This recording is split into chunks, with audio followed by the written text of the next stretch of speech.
আজ ছিল রিয়ানের প্রথম ষষ্ঠী, তাই সকাল সকাল চলে গেলাম মায়ের বাড়ি। আগে ষষ্ঠী পুজো জোগাড়টা করব, তারপর এসে রেডি হব। এই যে চলে এসেছি মায়ের বাড়ি। এখানে গিয়ে আমি প্রথমে ডালা সাজিয়ে নিয়েছি, যেখানে বাঁশের পাতা, জিয়ালার পাতা, জাম, খেজুর, বেলপাতা, ফুল, আর যেহেতু ষষ্ঠী পুজো তাই 6 রকমের ফল দিয়ে সাজিয়ে ফেলেছি ডালা। আর অতি অবশ্যই তালের বিচি তো লাগবেই এই ষষ্ঠী পুজোতে। যেহেতু আমার প্রথম ছেলে ষষ্ঠী হচ্ছে, তাই এখানে 9টা টুকি আর 9টা পাখা লাগবে, তাই সেটাও জোগাড় করে ফেলেছি। এখন এই টুকিগুলোতে কি কি দিয়ে সাজাই চলো তোমাদের সাথে শেয়ার করি। 9টা টুকির জন্য 9টা ভাঁড়ে মা আগের দিনই দই জমাতে দিয়েছে। প্রথমেই টুকির নিচে দিয়ে দিয়েছিলাম ছাতু, আর এরপরে আমি দইয়ের ভাঁড়টা বসিয়ে দিলাম। তারপরে টুকিতে 6 রকম ফল মিষ্টি দিয়ে সাজিয়ে ফেলেছি। আর যেটা ছাড়া এই টুকিটা অসম্পূর্ণ সেটা হচ্ছে আম, লিচু, তার সাথে থাকবে এই তালের বিচিটা, এটা থাকবেই। সব টুকিগুলো রেডি করে আমি একটা গামলায় ভালোভাবে সাজিয়ে নিয়েছি, যাতে নিয়ে যেতে সুবিধা হয়। আর তার সাথে আর একটা চাঙারিতে আমি মুড়ি রেডি করে নিচ্ছিলাম। এখানে প্রথমে মুড়ি দিয়েছি, তারপরে মুড়কি, আর দিয়েছি 5 কলাই। তার সাথে ছিল বাতাসা। এই সব কিছু মিশিয়ে আর একটা পাত্র তৈরি করেছি।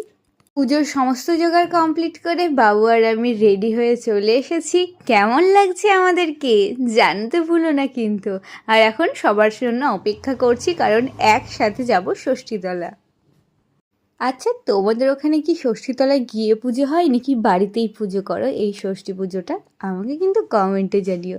আর এই যে বাবু আর আমি চললাম, গিয়ে ভাবছি যে কেন একটা ছাতা আনিনি, কারণ প্রচণ্ড রোদ ছিল। ষষ্ঠীতলায় গিয়ে দেখছি অনেকেরই পুজো অলমোস্ট হয়ে গেছে। আর এই যে আমাদের ষষ্ঠীতলা দেখতেই পাচ্ছ, অনেকজনের পুজো হয়ে গেছে। আমরা একটু শেষের দিকে গেছিলাম, তাই একটু ফাঁকা ফাঁকা হয়েছিলাম। আর এই যে রোদ্দুর আমার বানানো পাখাটা নিয়ে কি করছে দেখো, ওর এটা খুব পছন্দ হয়েছে। বাই দ্য ওয়ে, তোমাদেরকে জানিয়ে রাখি এই পাখাটা আমি রিয়ানের জন্য স্পেশাল তৈরি করেছিলাম। তোমাদের এটার ডিটেলস আমি পরের ভিডিওতে আপলোড করে দেব।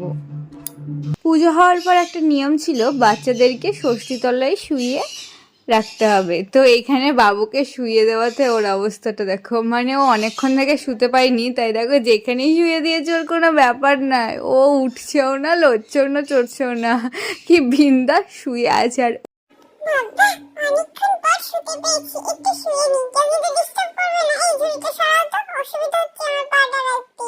Don't disturb me, okay?